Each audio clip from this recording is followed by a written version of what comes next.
Ma'am. Hello, ఎలా ఉన్నారు? Thank you. Thank God finally మిమ్మల్ని ఇంటర్వ్యూ చేసే ఛాన్స్ వచ్చింది. సో ఇంకా లేట్ చేయకుండా ఫస్ట్ క్వశ్చన్ అడిగిస్తాను. సో ఈ మధ్య చూసుకున్నట్టయితే ఇంటర్నేషనల్ ఫుడ్స్ ఉన్నాయి కదా మ్యామ్, సెర్లాక్ లాంటివి. అవి వేరే కంట్రీస్లో అయితే షుగర్ తక్కువగా కలిపి ఇండియాకి వచ్చేసరికి ఎక్కువ కలిపి అమ్ముతున్నారని ఒక న్యూస్ వచ్చింది. అది ఎంతవరకు నిజం అంటారు? నిజమని తేలింది, ఆ తర్వాత వాళ్ళు తగ్గించేయమన్నారు. అయ్యే కాకుండా ఇప్పుడు ఈ కూల్ డ్రింక్స్ వీటిల్లో కూడా ఈ మధ్య మనం కొన్ని సోషల్ మీడియాలో వీడియోస్ వైరల్ అవుతున్నాయి. సో అక్కడ ఒక క్వాలిటీ, ఇక్కడ ఒక క్వాలిటీ అనమాట. ఓకే. సో మరి మన ఇండియన్స్ అంటే అంత చులకన. సో అంటే మనం ఏదన్నా భరిస్తాం కదమ్మా, అది. సో అంటే వాటి వల్ల పిల్లలకైతే ఎఫెక్ట్ అవుతుంది అండ్ దాంతో ఎవరికైనా అఫెక్ట్ అవుతుంది. అండ్ చంటి పిల్లల విషయంలో ఇంకా మంచిది కాదు. అసలు తీపి అనేదే ఫస్ట్ అలవాటు చేయొద్దు అంటున్నారు కదా ఇప్పుడు గైడ్ లైన్స్. రెండో పుట్టినరోజు వరకు ఫుడ్ని అన్నిటినీ తీపి చేసి అలవాటు చేయొద్దు. ఫ్రూట్ వేరేగా పెట్టండి, అది తీయగానే ఉన్నా. అది కాకుండా ప్రతి ఫుడ్ తీపిగా ఉండేట మటుకు తీపి ఫుడ్ అలవాటు చేయొద్దు అని క్లియర్ గైడ్ లైన్స్ ఉన్నాయి మనకి. ఇప్పుడు తీపి ఫుడ్ అంటే పిల్లలు హైట్ పెరగడానికి ఇప్పుడు ఇది మన బోర్న్విటా, హార్లిక్స్ లాంటివి కూడా, కాంప్లైన్ ఇలాంటివి కూడా గైడ్ లైన్స్ ప్రకారం ఏంటంటే 6 ఏళ్ళు నిండే వరకు అసలు ఫ్లేవర్డ్ మిల్క్ వద్దు. అంటే పాలలో ఏదన్నా ఇలా బోర్న్విటాలు, హార్లిక్స్లు ఇలాంటివి యాడ్ చేసొద్దు. ప్లెయిన్ మిల్క్ ఇవ్వండి. ఎందుకంటే ఈ అలవాట్లన్నీ ఫ్యూచర్కి పునాది అన్నమాట. తీపి అలవాటు అయితే పెద్ద అయ్యే కొద్ది కూడా ఎక్కువ తీపి ఉంటే తప్ప తీసుకోరు. ఎక్కువ తీపిలు తీసుకున్నాం అనుకో, కొంచెం ఒక మితంగా అంటే ఓకే. బట్ ఎక్కువ షుగర్లు, బెల్లాలు, డేట్ సిరప్లు, తేనెలు ఎక్కువ తినేస్తే అది బాడీకి మంచిది కాదు. మనకి belly fat, fatty liver, obesity, sugar జబ్బు. ఒబిసిటీ అంటే ఊబకాయం. పిల్లల్లోనే తొందరగా బీపీలు ఇవన్నీ పెరుగుతున్నాయి రోజుకి. సో అది మనకి మొక్క ఎవరంగ అనేది మానవ రంగున అనేది ఉంది కదా సామెత. అలాగే చిన్నప్పటి నుంచి మనం చేయలేదనుకో మంచి అలవాట్లు, మంచి సమతుల్య ఆహారం తింటాం, కూరగాయలు, పండ్లు ఇలాంటివి అలవాటు చేయలేదనుకో, పెద్దయ్యాక వాళ్ళు అలవాటు పడరు ఇలాగా అన్ని గబుక్కుని తాగేటాకి, స్వీటీ తాగేటాకి అలాగా అలవాటు పడతారు. అసలు ఈ హార్లిక్స్, బోర్న్విటా, కాంప్లైన్ వాటి వల్ల అసలు నిజంగానే హైట్ పెరుగుతారా? అన్ని అబద్ధాలమ్మా, అన్ని అబద్ధాలు. హైట్ అనేది మన ఫాదర్ మదర్ హైట్ బట్టి ఉంటుంది. కానీ ఏదైనా అతిగా తిన్నామనుకో, మనం తీసుకోవాల్సిన దానికంటే మోతాదు మించి తిన్నామనుకో, లావుతో పాటు ఎత్తు పెరగవచ్చు. ఉట్టిగా ఎత్తు పెరగం, లావు ఎత్తు ఇవన్నీ ఎక్కువ తీసుకుంటే. రెండోది ఏంటంటే కొంతమంది ఎత్తు వాళ్ళు పెరగాల్సినంత పెరగరు, పేరెంట్స్ బట్టి కూడా.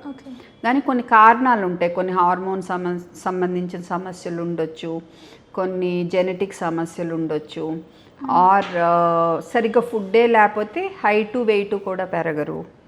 కొంతమంది ఏమో పెద్ద మనిషి లేటుగా అవుతారు, మగాళ్ళు అయితే గెడ్డాలు మీసాలు లేటుగా వస్తాయి. అలాంటి వాళ్ళు ఏంటంటే ముందు హైట్ అంత పెరగరు, ఆ గెడ్డాలు మీసాలు వచ్చే టైంలో, పెద్ద మనిషి అయ్యే టైంలో సడన్గా పెరుగుతారు. దాన్ని కాన్స్టిట్యూషనల్ డిలే అంటాం. సో అందుకనే మీ పేరెంట్స్ ఏంటంటే ఎప్పుడు పీడియాట్రిషియన్ మామూలుగా గ్రోత్ చార్ట్ మార్క్ చేయాలి. వాళ్ళు చెయ్యకపోయినా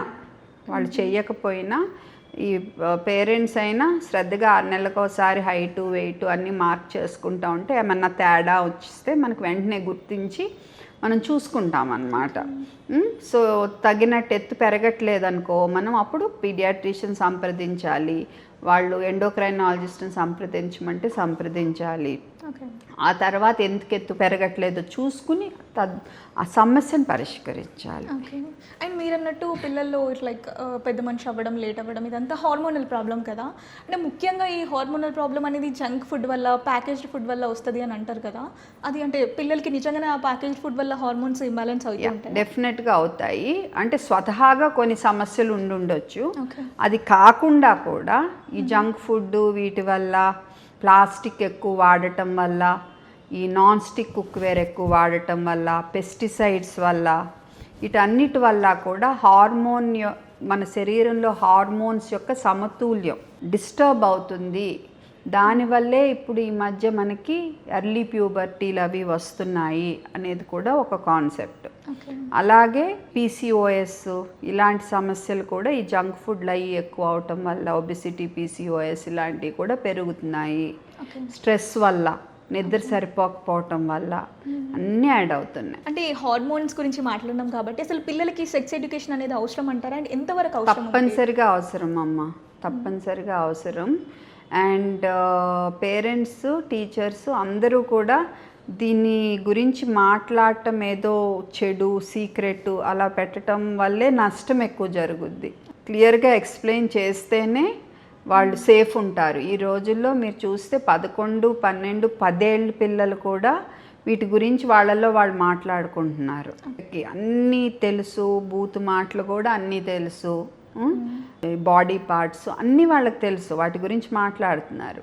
సో వాళ్ళు ఇంకొకరి నుంచి వినే కంటే మనం ఒక సైంటిఫిక్గా వాళ్ళకి చెప్పటము, మీకు ఏ డౌట్స్ ఉన్నా మమ్మల్ని అడగాలి, అడిగితే మేము కరెక్ట్గా చెప్తాము అనే ఒక కాన్ఫిడెన్స్, మీరు భయపడకూడదనే ఒక కాన్ఫిడెన్స్ ఇస్తే మన పిల్లలు సేఫ్ ఉంటారు. టీనేజ్ పిల్లలకి వీళ్ళకి కూడా ఈ అన్ప్రొటెక్టెడ్ సెక్స్ వల్ల ఏం ప్రాబ్లమ్స్ వస్తాయి, అన్వాంటెడ్ ప్రెగ్నెన్సీస్ కానీ, సెక్షువల్లీ ట్రాన్స్మిటెడ్ డిసీజెస్ అంటే సెక్స్ ద్వారా మనకి సంక్రమించే వ్యాధులు లైక్ ఎయిడ్స్ జబ్బు, హెపటైటిస్ బి, లివర్ జబ్బు, ఇలాంటివన్నీ రావచ్చు. అందుకని జాగ్రత్తలు చెప్పటం అన్నీ కూడా సేఫ్ అనేది ఏంటి ఇవన్నీ చెప్పాలి. వాళ్ళు మీకు భయపడి మీ వెనకాల ఏమన్నా చేసి చాలా నష్టపోవచ్చు. సో మనం అంతా చాలా పిల్లలతో ఇప్పుడు బాగా ఫ్రాంక్గా ఉండాలి. అది మంచిది పిల్లలకి సేఫ్టీ, నిజం చెప్పాలంటే ఇప్పుడున్న పరిస్థితుల్లో. అండ్ ముఖ్యంగా పిల్లలకి అన్నం తినబెట్టడానికి ఫోన్స్ ఇవ్వడము, దానివల్ల వాళ్ళకి స్పీచ్ డిలే అవ్వడము, కాన్సన్ట్రేషన్ లేకపోవడం, సైట్ వస్తుంది పిల్లలు, చిన్న పిల్లలకి ఇంత లావు వద్దాలు, అసలు ఏమంటారు దీనిపైన మీ ఒపీనియన్ ఏంటి? ఇప్పుడు మనకి ఎవరన్నా ఒక గొట్టం వేసేసి మనం ఇలా టీవీ చూస్తూ ఉంటే ఫుడ్ పెడితే ఎలా ఉంటుంది అంతే. టీవీ పెట్టి ఫుడ్ పెడితే అలా రుచిని ఆస్వాదించలేరు అండ్ ఎక్కువ తినేస్తారు.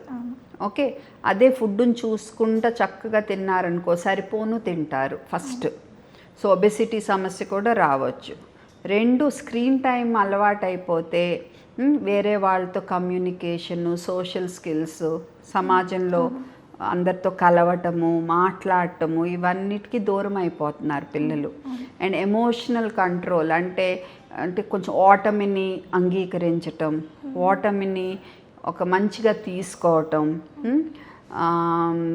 వెంటనే ఏడ్ చేయకుండా లైక్ దాన్ని కొంచెం తట్టుకోవటం, ఇలాంటివన్నీ తగ్గిపోతున్నాయి. సో తొందరగా ఇరిటేట్ అవ్వటం, తొందరగా కోపం రావటం, టాంట్రమ్స్ ఇవన్నీ కూడా స్క్రీన్ టైం వల్ల పెరుగుతున్నాయి. అండ్ ఐ సమస్యలు కూడా ఇదివరకు మేము కాదు అనుకునేవాళ్ళం, బట్ ఇప్పుడు ఎక్కువ చూస్తున్నాము. సో డెఫినెట్గా స్క్రీన్ టైము 4 ఏళ్ళలోపు ఉంచొద్దు. ఎప్పుడన్నా 2 ఏళ్ళు నిండాక ఫ్యామిలీతో కూర్చుని వీకెండ్లో ఏమన్నా అందరూ కూర్చొని చూసే సినిమా వరకు మేబీ ఓకే. అండ్ ఆ తర్వాత కూడా లిమిటెడ్గా ఉంచితే మంచిది. అండ్ ఇప్పుడు ముఖ్యంగా హాలిడేస్ అయిపోయి బ్యాక్ టు స్కూల్ కదా, సో వెంటనే వీళ్ళు ఎట్లా ఈ ట్రాన్స్ఫార్మ్ అవుతారు అంటే వెళ్ళగానే హోంవర్క్స్ అని, తర్వాత ఫుడ్కి సంబంధించి ఫస్ట్ ఆఫ్ ఆల్ పిల్లలకి అంత హోంవర్క్స్ ఉండకూడదు. అంత చిన్న పిల్లలకి 4, 5, 6 ఇయర్ వాళ్ళకి హోంవర్క్స్ ఏంటి? ఓకే, బట్ అన్న మంచి వర్క్స్ ఇవ్వచ్చు, ప్రాజెక్ట్ వర్క్. ఎడ్యుకేషన్ సిస్టమ్ కొంత మారాలి. ఇదివరకులాగా బట్టి కొట్టు సిస్టమ్ కరెక్ట్ కాదు. వాళ్ళ వ్యక్తిత్వం డెవలప్ అయ్యేట్టు వాళ్ళు ఎందులో రాణిస్తారో అది గుర్తించటానికి మనం ఒక మంచి ఎన్వైరన్మెంట్ కల్పించాలి. అప్పుడు గుర్తించి అందులో వాళ్ళకి మనం పుష్ ఇవ్వాలి. సో అలా చూసుకుంటూ ఉండాలి తప్ప అందరూ ఒకే సిలబస్ ఒకే ఇది అలా పెంచకూడదు. అట్లీస్ట్ ఈ చిన్న క్లాసుల్లో అయినా, ఈవెన్ పెద్ద క్లాసుల్లో కూడా. సో ఇంట్లో కూడా హాలిడేస్ అంటే ఏమో ఇష్టం వచ్చిన టైంకి నిద్రపోయి ఇష్టం వచ్చిన టైంకి లేచి అలా ఉంటే ఏమవుద్దంటే అది మొత్తం డిస్టర్బ్ అయిపోద్ది రొటీన్. సో స్లీప్ ఒక టైము, ఆ డిసిప్లిన్ ఉంటేనే మంచిది. అంటే డైరెక్ట్ హాలిడేస్ తర్వాత స్కూల్ అనేసరికి వాళ్ళకి స్ట్రెస్ ఎక్కువైపోతుంది కదా. కొంతమంది ఎంజాయ్ కూడా చేస్తారు, ఫ్రెండ్స్ అందరినీ కలుస్తున్నాము అది ఇది అని. కాకపోతే ప్రెషర్లా ఉండకూడదు స్కూల్ అనేది. ఒక హ్యాపీ ఎన్వైరన్మెంట్ ఉండాలి. మరి అది స్కూల్స్ వాళ్ళ చేతుల్లో ఉంది. అండ్ ముఖ్యంగా సీజన్ మాన్సూన్ వల్ల పిల్లలకి వైరల్ ఫీవర్స్ అవి ఎక్కువ వస్తుంటాయి. కొంతమంది డాక్టర్స్ ఏమో యాంటీబయాటిక్సే రాసిస్తూ ఉంటారు, కొంతమంది ఏమో అవి సజెస్ట్ చేయరు, వాడకూడదు అని చెప్తూ ఉంటారు. అసలు ఏది కరెక్ట్ అంటారు? రెండూ కరెక్ట్ కాదు. ఎందుకంటే అన్నిసార్లు యాంటీబయాటిక్ రాయటము కరెక్ట్ కాదు, అవసరమైన వాడకపోవటము కరెక్ట్ కాదు. ఓకే. అవసరమైనప్పుడు వాడాలి, అవసరం లేకపోతే రాయకూడదు. ఒక్కోసారి మా డెసిషన్ కష్టం అవుతుంది, ఒక్కోసారి ఇవాళ వద్దా. ఎందుకంటే ఒకటేమో మేము ఎగ్జామిన్ చేయటం బట్టి డిసైడ్ అవుతాం, ఓకే. 2 టెస్టులు బట్టి డిసైడ్ అవుతాం. ఓకే. ఓకే, ప్రతిసారి టెస్టులు చేయలేము. సో కొన్ని సిట్యుయేషన్లో ఒక్కోసారి ఇది స్టార్ట్ చేయాల్సిన కండిషన్ అని మాకు అనిపిస్తుంది, ఓకే. బట్ తర్వాత మేబీ అవసరం లేకుండా స్టార్ట్ చేసామా అని. అటువంటి సిట్యుయేషన్స్ చాలా తక్కువ ఉంటాయి, మోస్ట్లీ మాకు తెలిసిపోతుంది అన్నమాట. ఓకే. అట్లీస్ట్ టెస్టుల వల్ల అయినా తెలుస్తుంది. ఓకే. సో అవసరమైనప్పుడు స్టార్ట్ చేయాలి, అవసరమైనంతే స్టార్ట్ చేయాలి, కోర్స్ కంప్లీట్ చేయాలి. అండ్ ముఖ్యంగా పుట్టిన చిన్న చిన్న పిల్లలకి ముక్కులో చెవుల్లో ఆయిల్ వేయడము, కాటుక పెట్టడము, ఉగ్గు పెట్టడము, ఇట్లాంటివన్నీ అంటే ఒక ఆనవాయితీ లాగా చేస్తూ వస్తున్నారు కదా, సైన్స్ పరంగా అవి కరెక్ట్ లేదు. కంట్లో కాటుకు పెడితే అరుదుగా వీళ్ళు ఏమనుకుంటారంటే మేము ఇంట్లోనే చేసాం కదా అనుకుంటారు. సగ్గుబియ్యాన్ని ఏదో కాల్చేదో చేస్తారు, నాకు అంత తెలీదు. సో ఏదైనా కానీ కంటికి ఇరిటేషనే. సో ఒక్కోసారి కొంతమంది కళ్ళ ప్రాబ్లమ్స్ వస్తాయి. ఓకే, చెవుల్లో నూనె అస్సలు పోయకూడదు, మళ్ళీ ఫంగస్ అది డెవలప్ అవ్వచ్చు. ముక్కులో అస్సలు పోయకూడదు, ముఖ్యంగా చంటి పిల్లల విషయంలో అస్సలు పోయకూడదు, అది లంగ్స్లోకి వెళ్ళి నిమ్మైపోవచ్చు. సో అండ్ తేనె అనేది ఫస్ట్ బర్త్డే వరకు అస్సలు ఇవ్వకూడదు. రేర్గా, చాలా అరుదుగా పైనుంచి కింద వరకు పెరాలసిస్ రావచ్చు. ఓకే, చాలా అరుదు. కానీ అందుకనే వీళ్ళు ఈ బాలప్రాషన్, సువర్ణప్రాషన్ అని అది మటుకు ప్లీజ్ 1 yearలో పిల్లలకి మటుకు తీసుకోవద్దు ప్లీజ్. ఓకే, చాలా అరుదు, కానీ ఎందుకు రిస్క్ తీసుకోవాలి మనము? కొంతమంది ఏమో అది ప్యూర్ గీ అంటారు. నువ్వు ఎంత ప్యూర్ గీ తీసుకున్నా అది చాలా హై టెంపరేచర్లో కాసేపు ఉంచితే తప్ప ఆ క్లాస్ట్రీడియం బాట్యులినం స్పోర్స్ అనేవి చావవు. ఓకే, అవి మన పేగులోకి వచ్చి, బేబీ పేగులోకి వచ్చి ఆ విత్తనాలు స్పోర్స్ అవి బ్యాక్టీరియా అలా తయారై అది ఒక విషం ప్రొడ్యూస్ చేసి ఆ విషం వల్ల వస్తుంది పెరాలసిస్. సో ప్యూర్ తేనె ఎవరు వేడి చేసి అమ్మరు కదమ్మా. సో అందుకని ఫస్ట్ ఇయర్లో ఇవ్వకపోతేనే బెటర్, ఇంకా తర్వాత మీ ఇష్టం.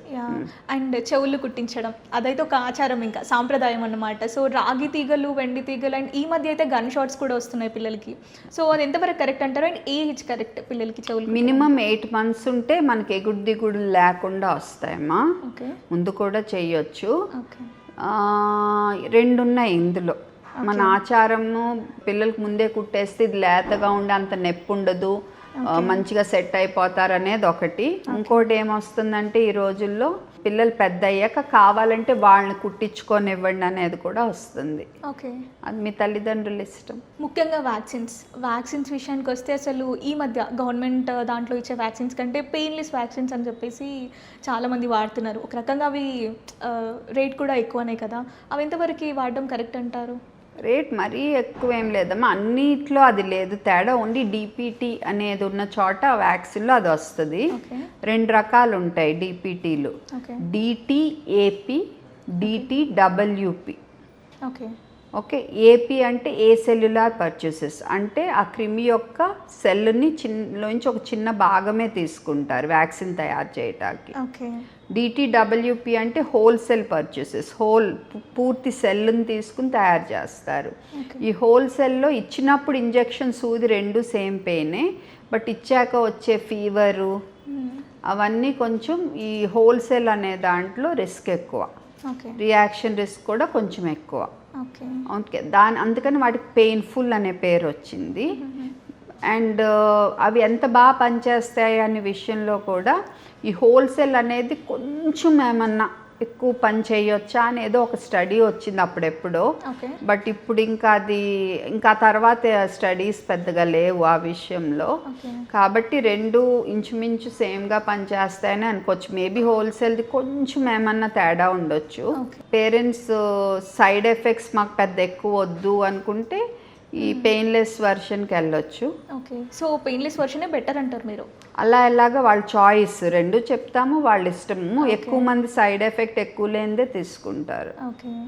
అండ్ ఈ ఎల్నినో ఎఫెక్ట్ వల్ల అసలు వర్షాలు పడకుండా ఎండలు ఎక్కువ అవుతున్నాయి కదా, అసలు పిల్లలు ఎలాంటి ప్రాబ్లమ్స్ వస్తాయి ఇట్లాంటి? ఎప్పుడు వేడి ఎక్కువైనా ఉష్ణం ఎక్కువైనప్పుడు బాడీ దాన్ని తట్టుకోవటానికి రెడీ అవ్వాలి, స్వెట్టింగ్ కానీ చెమట పట్టడం ఇలాంటివన్నీ. సో మనం మెయిన్ ఏంటంటే పిల్లలకి వడదెబ్బ తగలకుండా చూసుకోవాలి. సో ద్రవ పదార్థాలు మంచిగా ఇవ్వటం, రూమ్ కొంచెం కూల్గా ఉంచటం, ఇలాంటివన్నీ చూసుకోవాలి. ఎందుకంటే వడదెబ్బకి ఒళ్ళు నొప్పులు, నెక్స్ట్ వాంతులు, విరోచనాలు, ఒక్కోసారి బాడీ టెంపరేచర్ 104 కూడా వెళ్ళిపోవచ్చు, అప్పుడు ఫిట్స్లా కూడా రావచ్చు.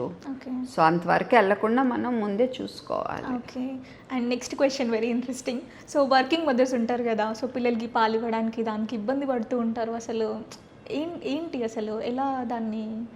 ఇప్పుడు గవర్నమెంట్ రూల్ అయితేమో ఫస్ట్ 6 months మదర్కి maternity leave compulsory.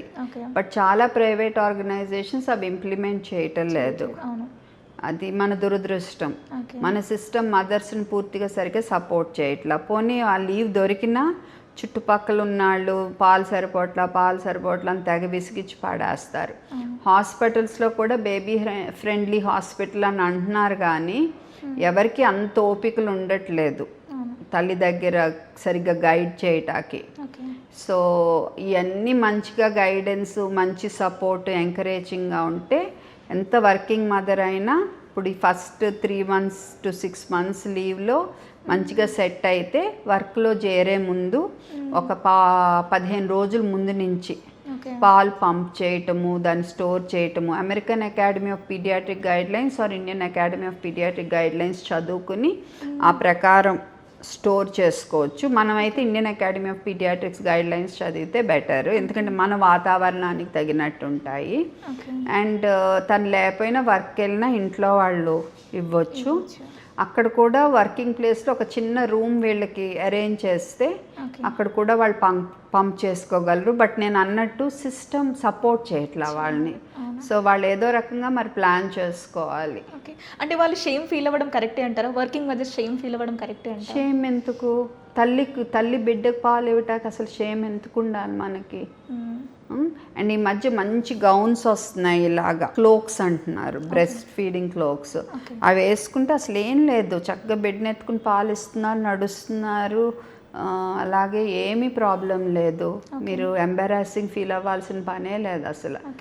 First of all cloaks లేకపోయినా ఫీల్ అవ్వకూడదు, బట్ మన సమాజంలో అది కొంచెం కష్టము. పాలిచ్చే మదర్స్ స్ట్రెస్ ఫీల్ అవుతూ ఉంటారు కదా, సో పాల నుంచి అది పిల్లలకి పాస్ అవుతుంది అంటారా? స్ట్రెస్ ఫీల్ అయితే ఎంత రిలాక్స్గా ఉంటే అంత. యాక్చువల్గా బిడ్డ తల్లి దగ్గర ఉంటే తల్లికి కూడా రిలాక్సేషనే. స్ట్రెస్ ఎప్పుడు మొదలవుతుంది అంటే పాలు సరిపోట్లా అని తన మనసులో డౌట్ పడి ఆర్ సరిపోవట్లేదని చుట్టుపక్కల వాళ్ళు అన్నప్పుడే మొదలవుతుంది స్ట్రెస్. ఆ స్ట్రెస్ రాకుండా చూసుకునే బాధ్యత మనది. బట్ ఒక్కోసారి మెడికల్ కండిషన్స్ ఉంటాయి, ఒక్కోసారి ఎంత బాగున్నా ఒక్కోసారి సెట్ అవ్వదు, అంతే. ఒక్కోసారి చెప్పలేము.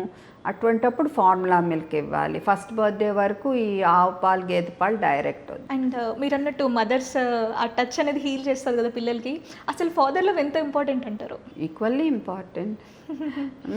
Okay, parent is a parent కదా, కానీ సంహౌ ఆ తల్లి పేగు తెంచుకుని వస్తున్న బేబీ ఆటోమేటిక్గా తల్లికే అటాచ్మెంట్ ఎక్కువ ఉంటుంది. బట్ చెప్పలేము. ఇప్పుడు తండ్రి బాగా దగ్గర పెట్టుకుని చూసుకుంటే తండ్రికి అటాచ్ అవుతారు. ఇప్పటి పేరెంట్స్ అయితే చాలా అంటే ఓవర్ ఇన్ఫార్మ్డ్ ఉంటున్నారు. ఇన్స్టాగ్రామ్లో రీల్స్ చూడడము, ChatGPT ఇవన్నీ. అంటే చాలా మంది అసలు వాళ్ళు డాక్టర్స్ కాకపోయినా కూడా హెల్త్ టిప్స్ ఇస్తూ ఉంటారు. దాంట్లో మనం ఏది రైట్ ఏది రాంగ్ అని ఎట్లా డిసైడ్ చేయాలి? మైండ్ అంతా క్లటర్ అయిపోతుంది, కన్ఫ్యూజన్ అయిపోతుంది. ఫస్ట్ ఆఫ్ ఆల్ ఇది అడ్వర్టైజ్మెంట్లు చేసేవాళ్ళు, ఫార్ములా మిల్క్ కానీ, మిల్క్ మిక్సెస్ కానీ, గమ్మీస్ కానీ డబ్బాలు పట్టుకుని చూపించి మీరు ఈ పిల్లలకి ఇవ్వండి, మా పిల్లలకి ఇచ్చాము, బాగా పెరిగిపోతారు, హైట్ పెరిగిపోతారు. అడ్వర్టైజ్మెంట్ చేసే వాళ్ళని అందరినీ అన్ఫాలో అయిపోవాలి వీళ్ళు. ఎందుకంటే వాళ్ళు నిజాయితీగా చెప్పరు, డబ్బుల కోసం చెప్తారు. రెండోది ఓన్లీ క్వాలిఫికేషన్స్ చూసుకోవాలి. ఈ డాక్టరు పీడియాట్రిషియనా కాదా, పిల్లల గురించి చెప్తున్నారు చూసుకోండి, డిగ్రీ. పోనీ డైటీషియనా కాదా, ఇప్పుడు ఏదైనా ఫుడ్ గురించి చెప్తుంటే పిల్లలది, అదొకటి చూసుకుని ఆ 2-3 ఫాలో అవ్వండి. అండ్ ఈ జనరేషన్ పిల్లలు ముఖ్యంగా నీ క్వాలిఫై అయితేనో లేదంటే డాక్టర్ MBBS అట్లా కంప్లీట్ అవ్వగానే డాక్టర్ అని చెప్పేసి ఫీల్ అవుతారు కదా. According to you successful doctor అంటే ఏంటి? సక్సెస్ఫుల్ డాక్టర్ అంటే ఇప్పుడు డాక్టర్ అంటే హీల్ చేయాలి, మందులు రాయటం సర్జరీలు చేయటమే కాదు. ఓకే. రేపు ఆ మనిషి మంచిగా ఫీల్ అవ్వాలి, కోలుకోవటమే కాకుండా జబ్బు నుంచి ఆ హుషారు ఆ హ్యాపీనెస్ కూడా తేగలగాలి. మేము మా మీద నమ్మకం పోకుండా చూసుకోగలగాలి. ఓకే, సో ఎప్పటికప్పుడు నాలెడ్జ్ని అప్డేట్ చేసుకుంటా, ఎప్పుడు ఎథిక్స్ అని ఉంటాయి మాకు, మెడికల్ ఎథిక్స్ అంటే పక్షపాతం లేకుండా అందరినీ సమానంగా చూడాలి. తర్వాత పేషెంట్ ఆర్ నా విషయంలో పేరెంట్ అండ్ పెద్ద పిల్లల విషయంలో మళ్ళీ అగైన్ పేషెంట్, వాళ్ళ డెసిషన్స్ని గౌరవించాలి. ఇలా మాకు కొన్ని రూల్స్ ఉంటాయి. బ్రాండెడ్ ఎండార్స్మెంట్స్ చేయకూడదు, ఇది కూడా ఎథిక్స్లో భాగమే. సో ఇలా మాకు కొన్ని ఎథిక్స్ ఉంటాయి, ఆ ఎథిక్స్ని మనం బ్రేక్ చేయకుండా ఉండాలి. ఇవన్నీ అయితేనే మేము ఒక పరిపూర్ణ డాక్టర్. అండ్ ఇప్పుడు రోజుల్లో అయితే నా ప్రకారం ఓన్లీ మా క్లినిక్లో కాదు, బయట ప్రజలకు ఉన్నంతలో కొంత నాలెడ్జ్ ఇవ్వటం, ప్రథమ చికిత్స గురించి నేర్పించడం, జబ్బుల నివారణ గురించి అవగాహన కల్పించడం, ఇవి కూడా మా డాక్టర్స్గా మేము కొంత చేయాలనేది నేను అనుకుంటున్నాను. ప్రత్యేకంగా మీ విషయానికి వస్తే ఓఆర్ఎస్ గురించి మీరు చేసిన ఫైట్ అయితే అసలు మామూలు కాదు మ్యామ్. అంటే అంత ఫైట్ చేస్తుంటే సోషల్ మీడియాలో ట్రోల్స్ అవి వచ్చే ఉంటాయి కదా డెఫినెట్గా. సో ఎట్లా ఫేస్ చేసారు వాటిని? అంటే ఓఆర్ఎస్ కోసం చేశాను. ఓఆర్ఎస్ అని పేరు పెట్టుకుని చలామణి అయిన ముఖ్యంగా ఓఆర్ఎస్ఎల్ అనేవాళ్ళు కి అగెయిన్స్ట్గా, వాళ్ళనే కాదు మిగతా కంపెనీలు పెట్టుకున్నారు. కానీ ఇది బాగా 2 దశాబ్దాలుగా ప్రజలందరినీ నిజమైన ఓఆర్ఎస్ అని నమ్మించి అమ్ముకున్నారు. లూజ్ మోషన్స్ పెంచేదాన్ని. ఓఆర్ఎస్ అంటే లూజ్ మోషన్స్ ఉన్నప్పుడు పోయే నీటిని లవణాలని మనం మళ్ళీ నింపటం కోసం ఇస్తాం, ప్రాణాలను కాపాడటం కోసం. ఇది లూజ్ మోషన్స్ పెంచే ఓఆర్ఎస్ఎల్ అనే తీపి ద్రవాన్ని 2 దశాబ్దాలుగా ఓఆర్ఎస్ అని నమ్మించి అమ్ముకున్నారు. సో ట్రోలింగ్ ఉండేది, బట్ ఏదైనా నేను అంత సీరియస్గా తీసుకోలేదు. ఓకే, అంటే అంత డీప్గా వెళ్ళి ఫైట్ చేసిండ్రు కదా, మీ వర్క్ లైఫ్ బౌండరీస్ ఏంటి అసలు? అంటే పర్టికులర్ ఇక్కడి వరకు నేను ఫైట్ చేయగలుగుతాను, నెక్స్ట్ బౌండరీస్ పెట్టుకోలేదమ్మా. Okay, so and coming to your family, so as a డాక్టర్గా ప్రొఫెషన్లో కంటిన్యూ అవుతూ ఫ్యామిలీ టైం కూడా ఇవ్వాలి, యాజ్ ఎ విమెన్గా you'll have so many responsibilities. So ఎట్లా మేనేజ్ చేస్తారు? చేస్తానంతే.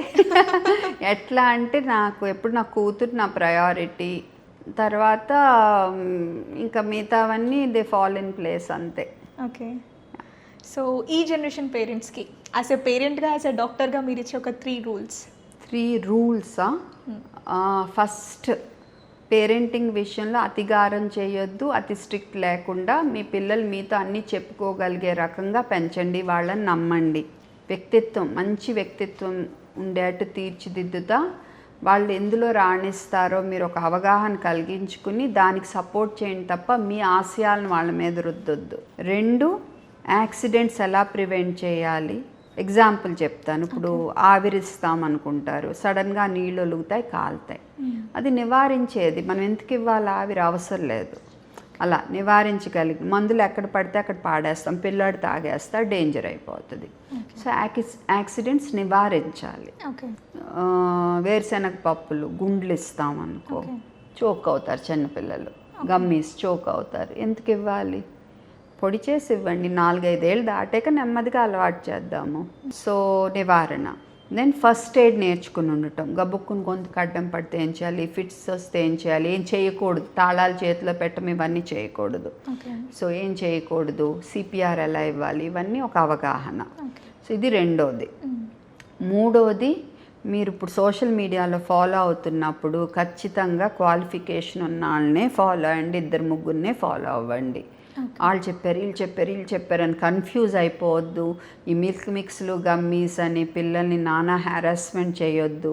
అండ్ ఫుడ్ పెట్టేప్పుడు అవి చూపించి తినిపించొద్దు. చక్కగా సమతుల్య ఆహారం వాళ్ళకి ఇవ్వండి, నెమ్మదిగా వాళ్ళే నేర్చుకుంటారు తినటం. సరిగ్గా ఆకలి లేదు అనిపిస్తే ఒకసారి డాక్టర్ని సంప్రదించి చూడండి, ఆకలి ఎందుకు లేదో చూసి దాన్ని బట్టి మేము మీకు ప్లాన్ ఇస్తాం. ఇప్పుడు సమతుల్య ఆహారం అని అంటే టాప్ 3 పిల్లలకి పెట్టాల్సిన ఫుడ్, టాప్ 3 అవాయిడ్ చేయాల్సిన ఫుడ్స్ ఏంటో చెప్పండి. సమతుల్య అంటే టాప్ ఎక్కడ వస్తాయి, సమంగా ఇవ్వాలి. సో రోజు తినే ఫుడ్ ఒక ప్లేట్లో పెట్టి దాన్ని 2 భాగాలు చేస్తే, ఈ భాగం మళ్ళీ 2 భాగాలు చేస్తే ఇది ఆకుకూరలు, కాయగూరలు, ఇది పండ్లు, ఓకే. ఇది కార్బోహైడ్రేట్స్ మంచిగా ఉన్న ఆహారం అంటే ఇడ్లీ, అన్నం, చపాతీ లాంటివి. ఓకే. ఇది ప్రోటీన్స్ మంచిగా ఉన్న ఆహారం, పప్పు ధాన్యాలు, చిక్కుళ్ళు, రాజ్మా, చోలే, తర్వాత గుడ్డు, పాలు, పెరుగు, మాంసాహారం, ఇవన్నీ ఇక్కడ వస్తాయి. ఓకే. ఏం పెట్టకూడదు పిల్లలకి ఫుడ్? గమ్మీస్, మిల్క్ మిక్స్లు, ఈ బార్న్విటాలు, గ్రిడ్జోలు, లిటిల్ జాయ్స్, డైనో షేక్లు, హోల్ ట్రూత్ ఫుడ్స్ అని ఏయో వస్తున్నాయి. ఓకే.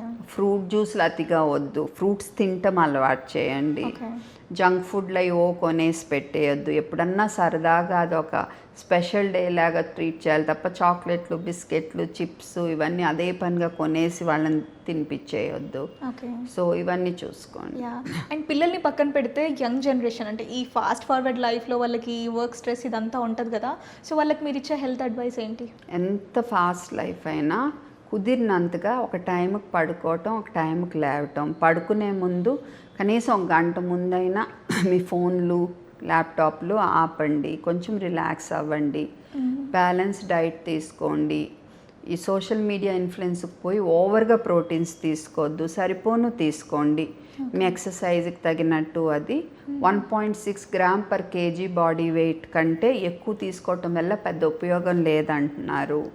మీ స్ట్రెంగ్త్ ట్రైనింగ్ సరిపడా చేసుకోండి, యాక్టివ్గా ఉండండి, ఏది ఓవర్గా చేయద్దు, అతిగా చేయొద్దు. అండ్ కొంచెం మన సంస్కృతిని కూడా కాపాడుతారండి. మేము జెన్జీ కదా, మేమేమన్నా మాట్లాడటం అన్నట్టు కాకుండా కొంచెం రెస్పెక్ట్ ఇవ్వండి మన సంస్కృతికి, పెద్దవాళ్ళకి. అండ్ ఇంకోటి, అన్ప్రొటెక్టెడ్ సెక్స్ వద్దు, చాలా జబ్బులు అవి ఇవి స్ప్రెడ్ అవుతాయి. సో జాగ్రత్తగా ఉండండి.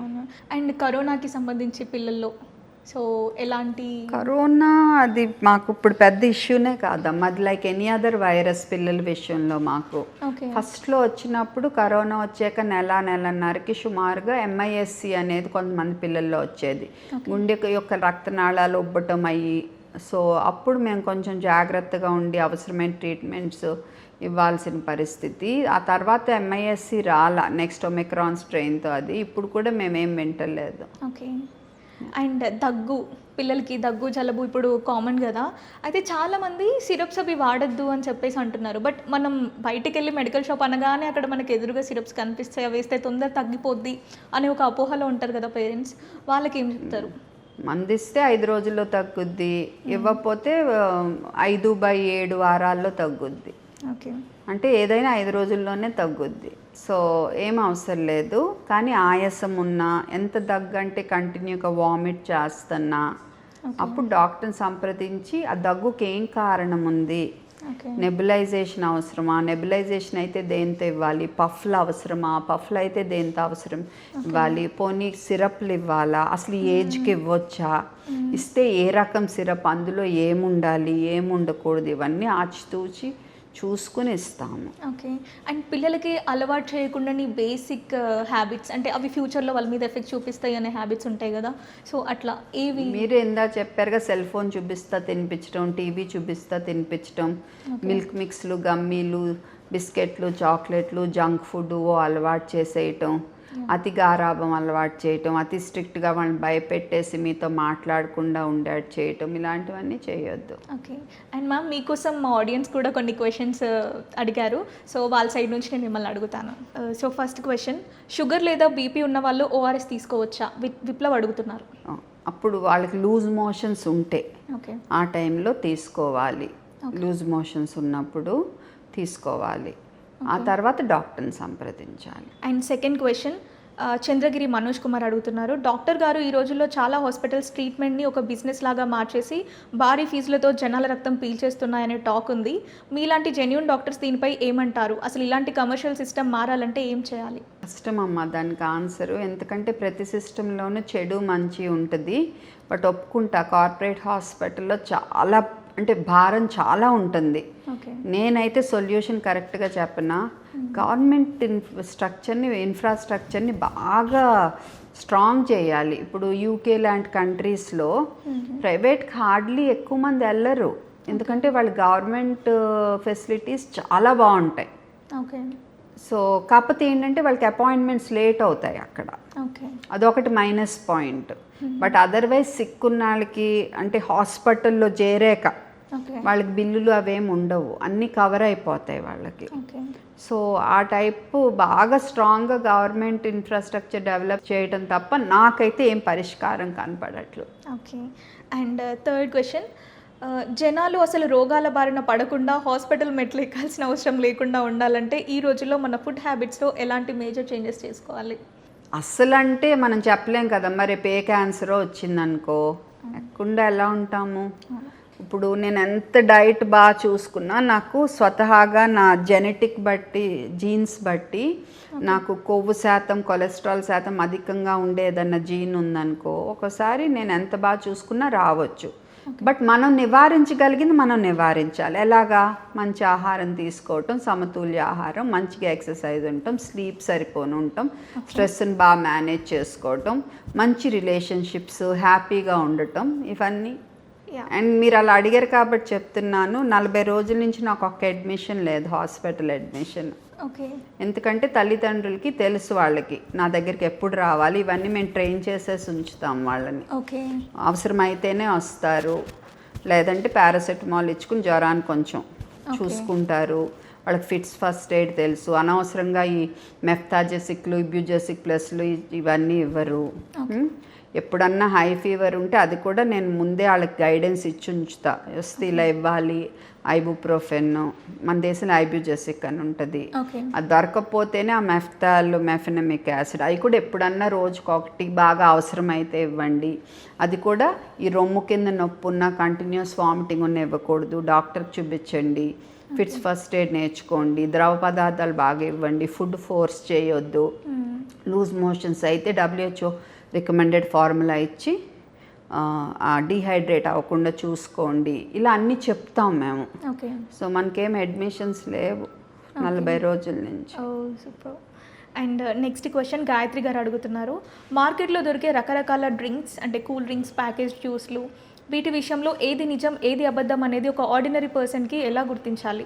టీవీలో సోషల్ మీడియాలో వచ్చే మోసపూరితమైన యాడ్స్ చూసి జనాలు మిస్లీడ్ అవ్వకుండా ఉండాలంటే వాళ్ళు గమనించాల్సిన మెయిన్ విషయాలు ఏంటి?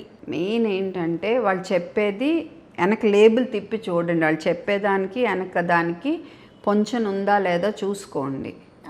లేదంటే వాళ్ళు మోసం చేస్తున్నారని. ఇప్పుడు మీ ORSL విషయంలో అంతే కదా, ORS అనుకున్నారు, వెనక తిప్పి చూస్తే మీకు క్లియర్ వచ్చేసేది. కానీ మన దేశంలో అందరూ అది అర్థం చేసుకోగలిగే పరిస్థితిలో లేరు. సో మన గవర్నమెంట్ సరిగ్గా పనిచేయాలి ఆ విషయంలో.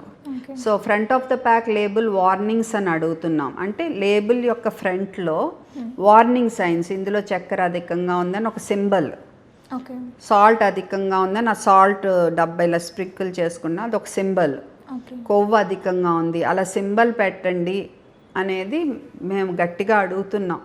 సో చూసేవాళ్ళు అందరూ నా పోస్టులు చూసి కొంచెం ఫార్వర్డ్ చేయండి, షేర్ చేయండి. And next question Meghnath Srikanth, doctor గారు ఇప్పుడు AI చాలా ఫాస్ట్గా డెవలప్ అయిపోయింది కదా, ఫ్యూచర్లో ఒకరోజు డయాగ్నోసిస్ చేయడంలో AI డాక్టర్ల కంటే కూడా బెటర్ అయిపోతే ఒక డాక్టర్గా AI ఎప్పటికీ రీప్లేస్ చేయలేని మీకున్న ఒక స్పెషల్ రోల్ ఏంటి? ఫ్యూచర్లో ఎందుకు, ఇప్పుడు కూడా కొన్ని విషయాల్లో AI బాగా డయాగ్నోస్ చేయటం జరుగుతుంది. బట్ ఏదైనా మనం డైరెక్ట్గా చూసింది ఆ బిడ్డని, ఆ హ్యూమన్ టచ్, అది AI రీప్లేస్ చేయలేదు. అండ్ నెక్స్ట్ క్వశ్చన్ అభినయ్ అడుగుతున్నారు, కోవిడ్ వ్యాక్సిన్స్ వల్ల ఈ మధ్య యంగ్ పీపుల్కి హార్ట్ అటాక్స్ వస్తున్నాయి, సడన్గా చనిపోతున్నారని సోషల్ మీడియాలో వైరల్ అవుతుంది. అసలు వ్యాక్సిన్స్కి హార్ట్ స్ట్రోక్స్కి ఏమైనా లింక్ ఉందా? నాకు తెలిసినంత వరకు ఇప్పుడు వరకు దానికి మంచి పూర్తి ఎవిడెన్స్ లేదు. కోవిడ్ అప్పుడు రక్తనాళాలు ఎఫెక్ట్ అయ్యి ఉండొచ్చు. రెండోది ఈ టైంలో జంకులు పెరిగినాయి, స్ట్రెస్సులు పెరిగినాయి, అవన్నీ యాడ్ అవుతూ ఉండొచ్చు. సో ఎవిడెన్స్ అయితే లేదు.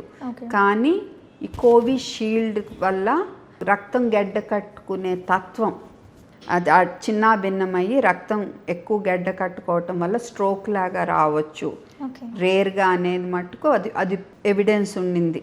Okay, thrombocytopenic purpura. Okay, so అదొక్కటి, మిగతా వాటికి ఏది ప్రూవ్ అవ్వలేదు ఇప్పటి వరకు. నెక్స్ట్ క్వశ్చన్ రాజశేఖర్ గారు, బ్రాండెడ్ మెడిసిన్ రేట్లు ఎక్కువగా ఉండడం, జీనరిక్ మెడిసిన్స్ తక్కువ రేట్కి దొరకడం అందరికీ కన్ఫ్యూజన్ క్రియేట్ చేస్తుంది. సో జెనరిక్ మెడిసిన్స్ వాడచ్చా లేదా, ఒకవేళ వాడచ్చు అనుకుంటే మార్కెట్లో ఉన్న అన్ని కంపెనీల జెనరిక్ మెడిసిన్స్ బ్లైండ్గా వాడేయచ్చా, లేక క్వాలిటీ కోసం కొన్ని స్పెసిఫిక్ బ్రాండ్స్ లేదా కంపెనీలే వాడాలా? అసలు ఈ రూట్ లెవెల్ చేంజ్ రావడానికి మీరు జెనరిక్ మెడిసిన్స్ అయితే చక్కగా అందరికీ అవైలబుల్ ఉంటాయి, కానీ అన్నీ అదే క్వాలిటీ మెయింటైన్ చేస్తున్నాయా లేదా అనేది తెలీదు. సో ఆ డాక్టర్ వాళ్ళ వాడకం బట్టి, ఎక్స్పీరియన్స్ బట్టి పేషెంట్ని గైడ్ చేయగలరు. బట్ నాకు తెలిసి లివర్ డాక్టర్ అని ఆయన ఒక స్టడీ చేశారు, డాక్టర్ యాబీ ఫిలిప్స్. ఆ స్టడీలో అయితే జెనరిక్ మెడిసిన్స్ కొన్ని స్టడీ చేశారు, బ్రాండెడ్ మెడిసిన్స్తో సమానంగా ఉన్నాయని ఆ స్టడీలో తేలింది. Okay. And next question Venkat గారు అడుగుతున్నారు, పల్లెటూళ్ళలో అవగాహన లేక కెమికల్స్ ఉన్న ప్యాకేజ్డ్ ఫుడ్స్ పిల్లలకి అలవాటు చేయడం, దానివల్ల వాళ్ళ హెల్త్ పాడైపోవడం అనేది చాలా పెయిన్ఫుల్ రియాలిటీ. సో షాప్ కీపర్స్కి లేదా ఏది ఎక్కువ అమ్ముడైతే అదే తీసుకొచ్చి వాళ్ళు కూడా అమ్ముతున్నారు తప్ప అది పిల్లల ప్రాణాల మీదకి వస్తుందని చెప్పేసి వాళ్ళకి తెలియట్లేదు. సో ఎలా దీన్ని మనం అరికట్టచ్చు అని? తెలియక కాదమ్మా, తెలిసినా అమ్ముతారు లాభం కోసం. సో అది తల్లిదండ్రులే వాళ్ళకి వాళ్ళు చూసుకోవాలి. అండ్ రెండోది నేను ఇందాక చెప్పినట్టు ఎఫ్ఎస్ఎస్ఏ వాళ్ళు ఈ విషయంలో స్ట్రిక్ట్గా ఉండాలి. ఓకే. ఇది సత్య గారు అడుగుతున్నారు, మేడం ఫస్ట్ ఆఫ్ ఆల్ మీ సేవలకు ధన్యవాదాలు. మెడికల్ సిస్టంలో ఉన్న లోపాలను వెలికితీస్తూ కార్పొరేట్ అండ్ ఫార్మా శక్తులను ఎదురొడ్డి మీరు పోరాడిన తీరు అద్భుతం. మీ సత్యం నిజాయితీకి అందరం సెల్యూట్ చేస్తున్నాము. నిజంగా మీరు ఒక వీరవనిత. ఇలాంటి పరిస్థితుల్లో గ్రామాల్లో ఉన్న పేద ప్రజలకి కూడా నాణ్యమైన వైద్యం అందాలన్నా, ఈ మెడికల్ దందా నడవకుండా ఉండాలన్నా ప్రస్తుత ప్రభుత్వాల ముందున్న అతిపెద్ద సవాల్ ఏంటి? మెయిన్లీ మన జాగ్రత్తలు మనం తీసుకోవాలి, లేబుల్స్ చదివి అలవాటు చేసుకోవాలి, ఒకటికి రెండు మిగతా వాళ్ళని కూడా కనుక్కోవాలి, పలానా చాట్ బాగానే ఉందా లేదా అని. ఇది అండ్ ఫస్ట్ది మెడికల్ దందా అనే మాట నాకు ఇష్టం ఉండదు, ఎందుకంటే అన్ని చోట్ల చెడు మంచి ఉంటుంది నేను అన్నట్టు. సో నిజాయితీగా పనిచేసే డాక్టర్లు ఉంటారు, దోచుకునే వాళ్ళు ఉంటారు, అన్నిట్లో ఉంటారు. సో మనకి మంచిగా ఉండేవాడిని సెలెక్ట్ చేసుకోవాలి. అండ్ ఒప్పుకుంటాను, గ్రామాల్లో మనకి ఇంకా వైద్య సేవలు అంత బాగా లేవు.